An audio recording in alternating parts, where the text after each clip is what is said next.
सुना सुना ये मोहन धारी, कैसे रखला हो 16 सोनारी।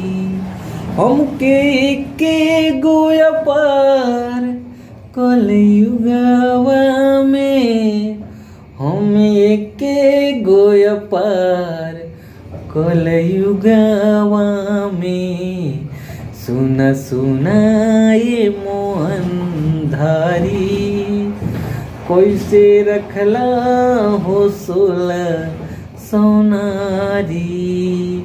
राइटर सुरेश के ना इहे आवेला हो, राइटर सुरेश के ना इहे आवेला हो।